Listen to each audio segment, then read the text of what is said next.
Não, um no momento e o outro morreu anteontem. Então esse buraco não era para estar lá. Eles se preocupam muito em multar, em colocar radares e não preocupam em olhar alguns buracos. Realmente há buracos na Avenida Maranhão que foram tapados.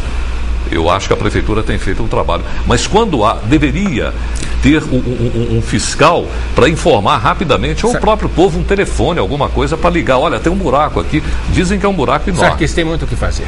Tem muito o que fazer. É muito importante. Questões urgentes, questões necessárias. Me permita dizer uma coisa também que eu tenho dito na Assembleia, nas discussões com todo mundo. Às vezes nós estamos vendo, assistindo, em muitos lugares, em muitos governos, recursos sendo utilizados para obras que são dispensáveis. E quando é necessário você cuidar de uma obra, quando uma obra é necessária, a gente vê também argumentos de vários governos dizendo assim, não tem dinheiro para isso ou para aquilo que é necessário.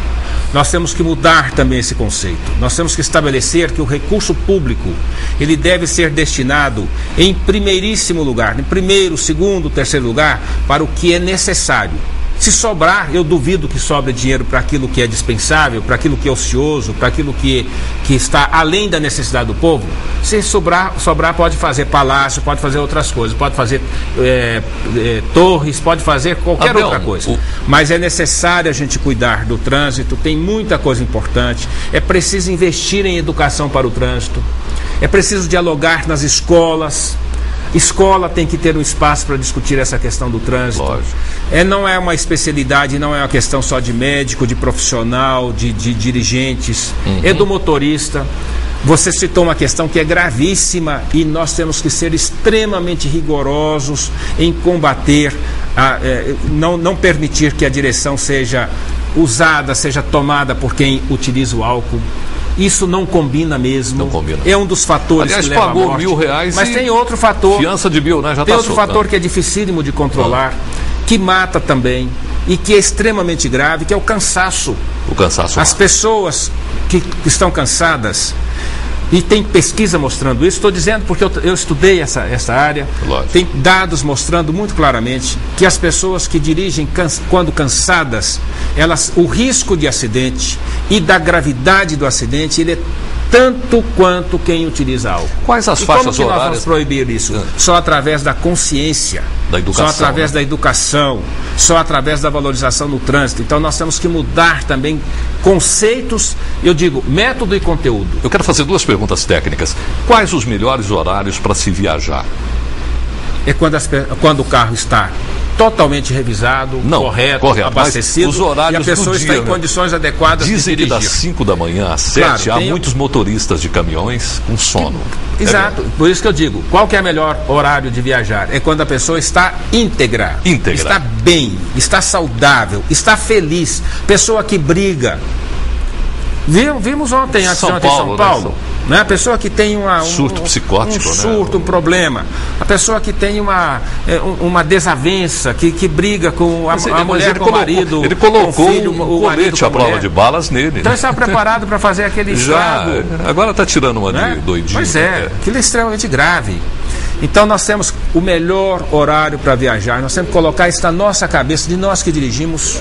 A gente tem que ter, se a gente andar por essas estradas, tem que procurar ter bons carros. Agora, para se proteger dos outros, qual seria o melhor horário? Ligar para o DENIT, ligar para a Polícia Federal, quando encontrar algum problema, um animal na pista, um defeito, ligar para o órgão responsável e cuidar de bom motorista é o que dirige, cuidando também do problema do outro.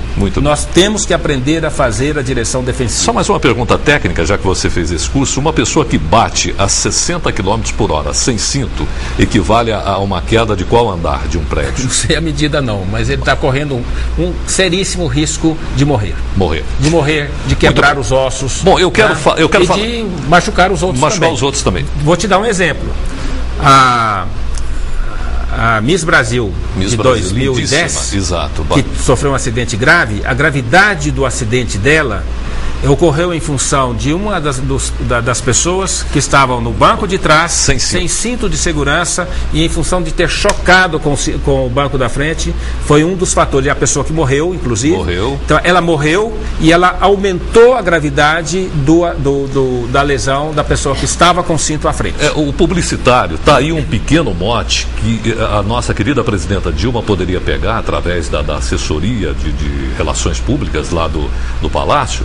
Deveriam pegar esses detalhes, Adelma, e colocar em rede nacional para que as pessoas passem a ter medo. Como deveria fazer também uma campanha contra as drogas no Brasil de forma chocante. Uma campanha que mostre a realidade de uma pessoa uma pessoa abstêmia de cocaína, que ela arrasta-se como uma cobra, baba. Eu acho que está na hora de chocar o povo. Eles estão preocupando muito no pós, tem que ser no pré também.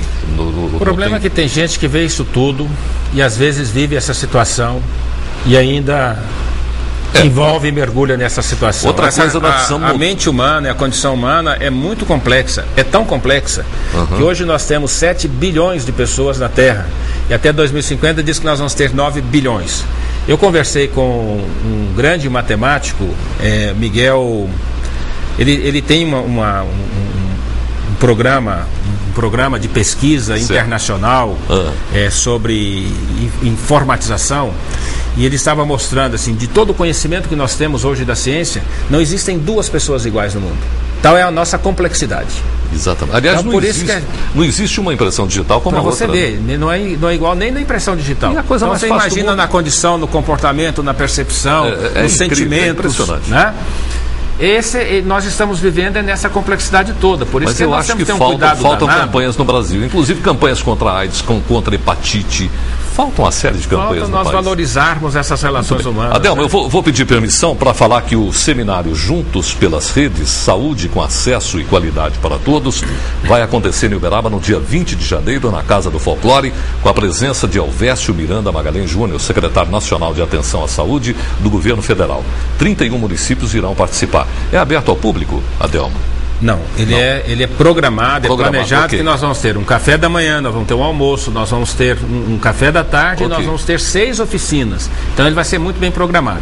Não são mais, você está dizendo 30 porque nós começamos com 31 municípios. 31, mas são 31, mais, mas nós vamos chamar, além destes, porque o Ministério da Saúde pediu que nós convocássemos ainda, fora desses estão Patos de Minas, Patrocínio, Monte Carmelo, Uberlândia, Araguari. Então bota município próximo dos 40 municípios. Porque eu acredito muito nesse programa do governo federal, para nós atendermos a população e garantir a saúde como direito fundamental da pessoa humana em qualquer lugar. É fundamental que a gente tenha rede de assistência. Já nós vamos abordar, Adelma. Agora eu quero pedir permissão. O que o César Vanucci tem pra gente? Alô, César Vanucci, é com você. Alô, Sarquis. Boa tarde. Dom Alexandre Gonçalves Amaral, o grande arcebispo de Uberaba, de saudosa memória, foi um baluarte na defesa dos direitos humanos. E é preciso que se ressalte sempre isso, porque para muitos ele sempre foi um bispo com ideias conservadoras. E essa impressão nasce de equivocada interpretação das muitas posições destemidas que ele assumiu. Ele sempre foi uma pessoa com os olhos cravados no futuro. É bom lembrar que antes dele se notabilizar, como aconteceu nos idos de 64, como defensor dos direitos humanos, ele foi o bispo que criou a Ação Católica. Bispo mais novo do mundo na época em que foi sagrado com 32 anos.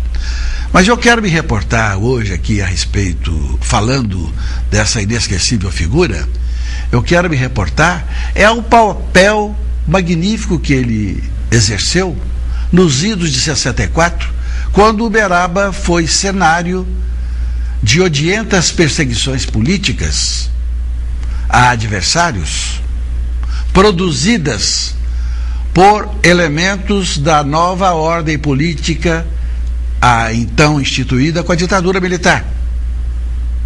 Pessoas que estavam em funções de mando resolveram deflagrar uma caça às bruxas. E bastava ser adversário para ser alcunhado de subversivo, comunista, e, em função disso, ser conduzido em situações humilhantes à prisão. Dom Alexandre pôs um fim nisso.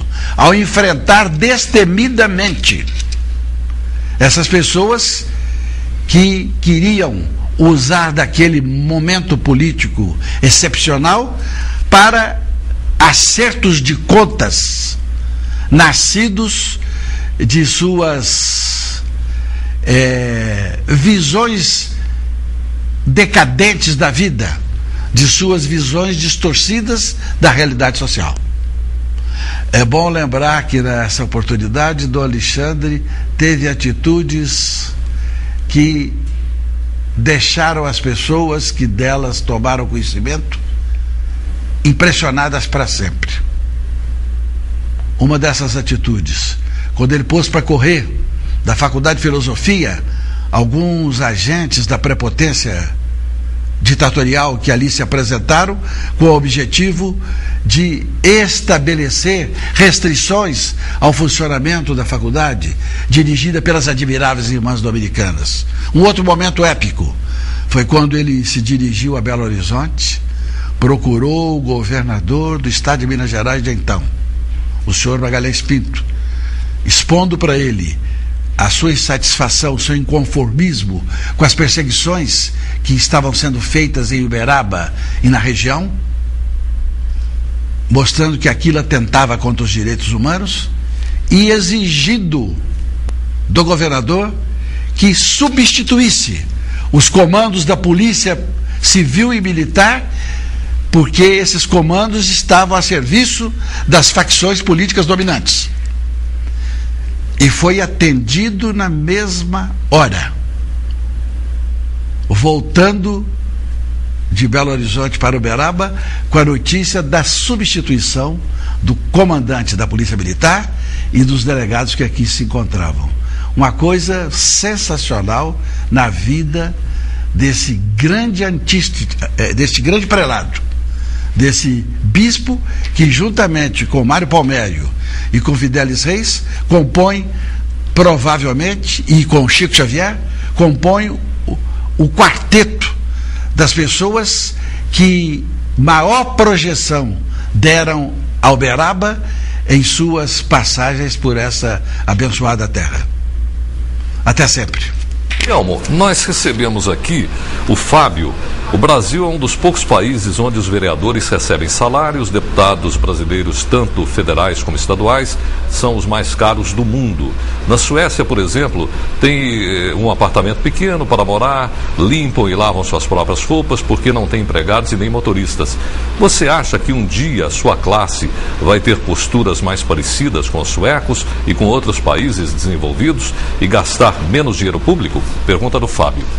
Eu respondo objetivamente para o Fábio. O dia que o povo brasileiro for igual ao povo sueco, terão seus representantes à semelhança dos representantes do povo sueco. O Freud, na área da saúde, você está fazendo um ótimo trabalho. Como o meu avô era muito seu amigo, era o Dr. Freud, né?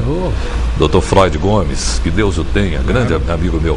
Gostaria de saber mais detalhes desse seminário do dia 20, doutora Adelma. O seminário do dia 20 vai ser dirigido para prefeituras, secretarias municipais de saúde, nós convidamos aqui o Hospital da Criança, o Hospital da Beneficência Portuguesa, o Hospital Elian Gotti, a Universidade de Uberaba, a Universidade Federal do Triângulo Mineiro, que são aquelas instituições, e as prefeituras, que são as instituições que podem articular as chamadas redes de saúde.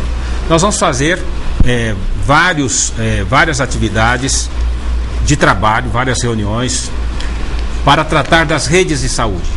A rede de saúde de urgência e emergência, A questão, por exemplo, da dependência química, a rede de combate, de cuidado com o dependente químico, a rede cegonha, que trata da gravidez da mulher, da criança.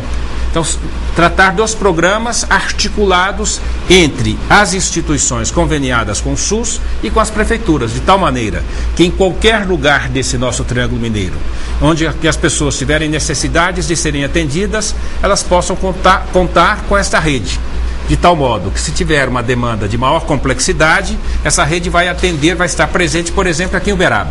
Se tiver um atendimento de menor complexidade, ela pode ser resolvida num termo de um município com menos possibilidades, como, por exemplo, Veríssimo, Campo Florido e assim por diante. Muito bem. Então, essa é a ideia, e virão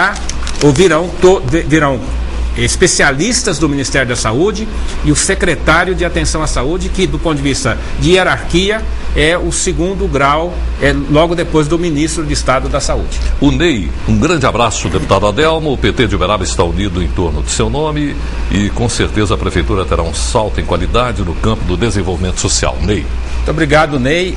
Você sabe, nós temos discutido muito, eu quero ser apenas um facilitador do encontro dos uberabenses com um grande projeto articulado com a participação do povo, a participação das instituições.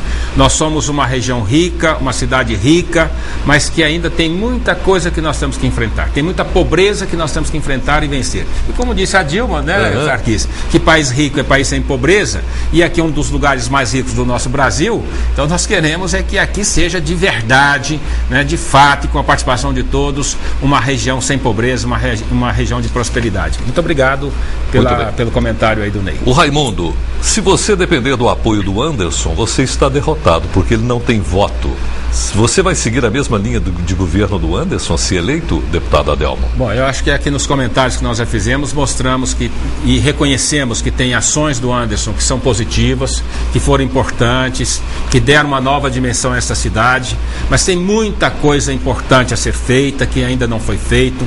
Tem ações que não estão terminadas, nenhum governo, por um período, mesmo período aí de 8 anos, não tem como iniciar e concluir todas as obras. As obras que estão em andamento, que estão bem planejadas, que estão arquitetadas, terão a continuidade pelo nosso trabalho, mas não tenha dúvida que o que nós queremos fazer, eu quero repetir aqui, com o Anderson do nosso lado, mas queremos fazer como condutores do processo. Quem que vai conduzir esse processo vai ser o Partido dos Trabalhadores, e queremos fazer ainda melhor, com mais efetiva participação da sociedade. Muito bem, o livro... Defeitos nós vamos corrigir, viu, Sarkis? Okay. Mas as qualidades nós vamos aproveitar para multiplicá-las e fortalecê-las. Muito bem, eu quero falar da Euromed Farmácia e Manipulação, a primeira do Triângulo. Tem farmácia popular, tem homeopatia, alopatia e manipulação. A Euromed realmente foi a primeira farmácia de manipulação a se instalar no Triângulo Mineiro. Está aqui em Uberaba com 3 farmácias: Arthur Machado no Calçadão, Avenida Guilherme Ferreira e Avenida Odilon Fernandes. Euromed, alto padrão de qualidade. Vamos falar do livro do meu querido Onofre Fidelis, Quando os Gringos Voltarem. Você encontra esse livro maravilhoso, você encontra na Lemos e Cruz, na rua Segismundo Mendes, na Lear do Shopping Uberaba, e também na Alternativa, na Major Eustáquio. O André: não está na hora de reunir a Câmara Estadual e Federal para votar as leis que realmente combatem o crime e não deixar os bandidos soltos? Essa é uma discussão difícil, complexa, tem muitas leis importantes do ponto de vista de combate ao crime, mas a lei precisa ser aplicada, precisa ser articulada, tem que ser colocada em prática. Não, a questão do Brasil, quero dizer, não é uma questão de fazer novas leis, é questão de aplicá-las com correção, com transparência. A questão do Brasil não só é a boa aplicação das leis, é uma questão civilizatória. Não é possível que as pessoas, para serem boas, para serem corretas, para serem solidárias, né, para serem prósperas, tenham que pisar nos outros, esmagar os outros, né, tem que afrontar. Eu acho que é possível a gente fazer diferente. Então, na realidade, nós temos que fazer mais. Nós podemos fazer mais. Precisamos de aprimorar as leis, Sarkis. Okay. Infelizmente, nós temos um emaranhado legal, e a Assembleia Legislativa, eu quero dizer para você, para o telespectador, a Assembleia Legislativa fez um esforço muito grande, eu participei desse processo, do ponto de vista de sistematização legal do Estado. Nós temos mais de 14 mil leis, e tem leis que já são caducas mesmo. Então nós temos que organizá-las, estruturá-las, fazer com que essas leis aproximem do povo para que as pessoas conheçam, conheçam, no sentido de que lei não é uma questão só para que os políticos as pratiquem, as implementem. Lei é um estado, é uma convenção social em que todos nós temos que estar envolvidos e comprometidos com elas. Exigir que alguém cumpra a lei sem a gente tomar a decisão também de cumpri-la, eu acho que fica... Eu não estou dizendo isso para quem fez a pergunta, mas eu sei que tem muita gente às vezes que cobra que no trânsito, na postura, mas cobra para o outro e não cobra para si.